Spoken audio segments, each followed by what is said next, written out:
ओह, कि लेकिन वह मुझे कितना प्यार करती है। हो सकता है कुछ भी हो, लेकिन क्या 200 करोड़ की तुम्हारी सारी सालाना आमदनी है। हमारी जान पहचान पहले पहल लंडिगो में हुई थी। सरकारी तनख्वाह के अलावा भी तुम्हें ऊपरी कुछ आमदनी है क्या। लुई के पिता ने जोर देकर पूछा। हाँ, अच्छा, हमारे ख्याल से इतना ही हम दोनों के लिए काफ़ी है। और फिर देखिए, हमारा आपस में प्रेम सो तो बिल्कुल ठीक है, लेकिन मुझे साफ साफ कुछ हिसाब किताब तो बताओ। ओह, उत्सुक प्रेमी ने कहा, मैं कुछ ऊपरी काम करके काफ़ी पैदा कर सकता हूँ। क्या क्या और कितने का। मैं फ्रेंच पढ़ सकता हूँ और अनुवाद भी कर सकता हूँ, और फिर मैं प्रूफ रीडिंग से भी कुछ पैदा कर सकता हूँ। कितना अनुवाद कर सकते हो। पेंसिल हाथ में उठाकर वृद्धा पूछा। यह तो ठीक ठीक नहीं बतला सकता है, लेकिन फिलहाल मैं एक फ्रेंच की किताब का अनुवाद 10 करोड़ फी फूमे के हिसाब से कर रहा हूँ। कुल मिलाकर कितने फार्म हैं सारी किताब में।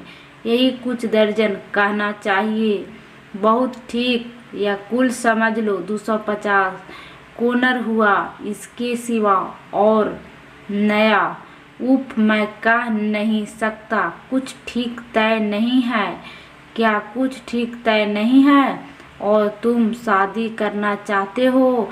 अरे बच्चू, मालूम होता है कि तुम जानते नहीं हो कि शादी होती है क्या। समझो, क्या तुम्हें मालूम है कि तुम्हारे बच्चे होंगे, उन्हें खिलाना पड़ेगा, पढ़ाना पड़ेगा, पहनाना पड़ेगा, और उनके लिए न जाने क्या क्या और करना पड़ेगा। लेकिन लेकिन फाक ने विरोध करते हुए कहा, बच्चे तो दूर देश में भी हो सकते हैं, और हम लोग इतना प्यार करते हैं कि मेरे ख्याल से तुम दोनों के दोनों शादी करने पर तुले हुए हो। इसमें कोई शक नहीं, और ठीक है, लेकिन यह तो बताओ कि तुम एक दूसरे में कौन सी बात अच्छी लगती है, क्योंकि मुझे लग रहा है कि तुम्हारे विवाह के लिए अब अनुमति देनी ही पड़ेगी।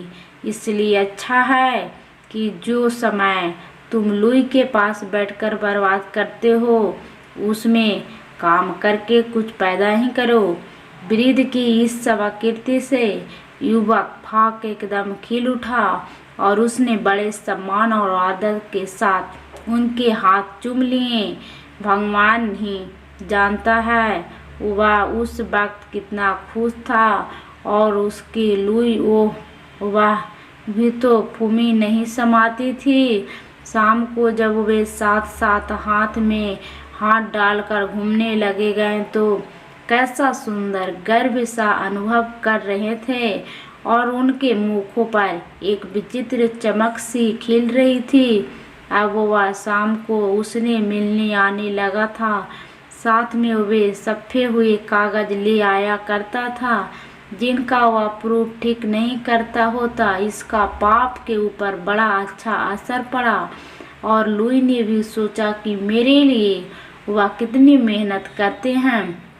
यही सोचकर वह उसे चूम लेती।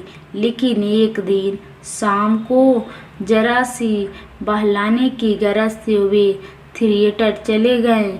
वहाँ से लौटे तो एक सिक्रम में इस सब में पूरे 10 करोड़ खर्च हो गए।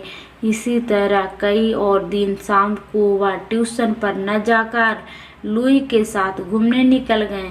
जैसे जैसे शादी का दिन नजदीक आता जाता, अपना घर सजाने की फिक्र उन पर सवार होती जाती थी, इसलिए कुछ ज़रूरी चीज़ें भी खरीदनी थी।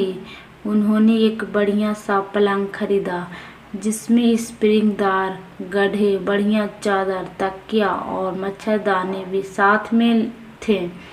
लेकिन लुई को एक नीला रेशमी लिहाफ चाहिए था, क्योंकि उसके बाल पीले सुनहरे रंग के थे, सो वह भी खरीदा गया। इसके सिवाय उन्होंने लाल शेड वाला एक लैंप खरीदा, वीनस की एक चीनी की प्रतिमा खरीदी और एक मेज ली जिसमें चाकू, छुरी, कांटे और शीशे के बर्तन का एक बढ़िया सेट भी शामिल था।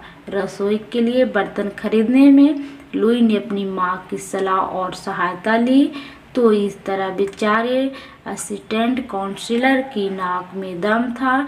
इधर से उधर मकान ढूंढने के लिए दौड़े दौड़े फिरता, कारीगरों के काम की देखभाल करता, सब फर्नीचर आ गया या नहीं यह खबर रखता, चेक लिखता, क्या क्या नहीं करना पड़ रहा था बेचारे को। और इस बीच में स्वाभाविक ही है कि गस्टाफो कुछ पैदा नहीं कर सकता था। उसने सोचा शादी हो जाने पर फिर सब ठीक हो जाएगा, कि फायद शायरी करेंगे। सबसे पहले तो एक छोटा सा ही मकान लेकर रहेंगे और फिर सच बता तो यह है कि बड़े मकान के मुकाबले में छोटे मकान की सजावट अच्छी और आसानी से हो जाती है। तो इसलिए उन्होंने पहली मंजिल पर 600 कोर्नर पर एक मकान किराए पर लिया जिसमें 2 कमरे, एक रसोई और जिसके लिए एक कोठरी की थी। पहले लुई का ख्याल था कि खुली छत वाले 3 कमरे ठीक रहेंगे। फिर उसने सोचा कि जब हम एक दूसरे से इतना प्यार करते हैं तब इन सब बातों से क्या होता है। आखिर कमरे सजाकर ठीक हो जाती ही गई। सोने के कमरे में 2 पलंग इस तरह खड़े थे कि माना कि रथ की पहिए हो और वह रथ जीवन यात्रा पर चल दिया हो। नीले नीले लिफाफू, दूध से सफ़ेद पलंग की चादर, बेल बूटों से कड़े हुए तकिए के गुलाफू सब तितर बितर पड़े हुए बड़े खुशनुमा लग रहे थे। दूसरा कोर्नर का लुई का पियानो था जो दूसरे कमरे में रखा था। दूसरा कमरा बैठने, खाने और पढ़ने लिखने के लिए भी था। इसमें एक बड़ी और बढ़िया राइटिंग टेबल और मेल खाती हुई कुर्सियां के साथ एक डाइनिंग टेबल थे, एक बड़ा गिल्ट के फ्रेम का दर्पण, एक सोफा और एक किताबे का केस सारे के सारे कमरे की शोभा को बढ़ाकर जैसे उसमें बड़ा सुख और आराम सा भरे देते थे। विवाह महोत्सव शनिवार की रात को संपन्न हुआ और दूसरे दिन रविवार को काफी दिन चढ़े तक पति पत्नी सोए हुए थे। गस्टाफो पहले उठ बैठा, हालांकि सूर्य की तेज रोशनी किवाड़ों की सदों में होकर आ रही थी। फिर भी उसने किवाड़ों को खोला नहीं, प्रत्युत लाल शेड वाला लैंप जला दिया जिसके अरुण प्रकाश में वीनस की चीनी की प्रतिमा एक रहस्य भरी आभा से ज्योति होकर खिल पड़ी। तृप्त और अलसाई वधू भी पास ही लेटी हुई थी।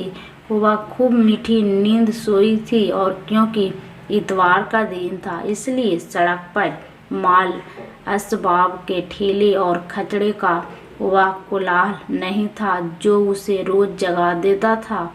और जरा देर बाद ही गिरजे का मधुर घंटा टन टन बजने लगा, मानो पुरुष और नारी के मृदुल मिलन से उत्पन्न सौंदर्य सृष्टि के शुभ अवसर पर बाजे बजाकर बधाइयाँ दे रहा हो। लुई ने करवट बदली, गस्टाफो पर्दे के पीछे कपड़े पहनने चला गया, जहाँ से फिर वह रसोई में खाने की तैयारी के लिए आदेश देने चला गया।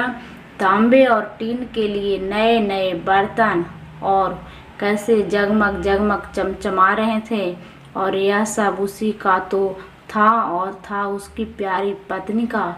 उसने रसोई से कहा, पास के ही रिश्तेदारों में जाओ और कह दो कि ठीक वक्त पर 2 जनों के लिए खाना यहाँ भेज दिया जाएगा। प्लीज़ दोस्तों हमारी वीडियो कैसी लगी दोस्तों कमेंट में ज़रूर बताइएगा दोस्तों, और हमारी वीडियो को लाइक सब्सक्राइब ज़रूर कीजिएगा दोस्तों। इसी तरह हमारी वीडियो देखने के लिए धन्यवाद दोस्तों, और आगे भी हमारी वीडियो आप लोग को देखते रहिएगा दोस्तों। लाइक सब्सक्राइब करना मत भूलिएगा दोस्तों।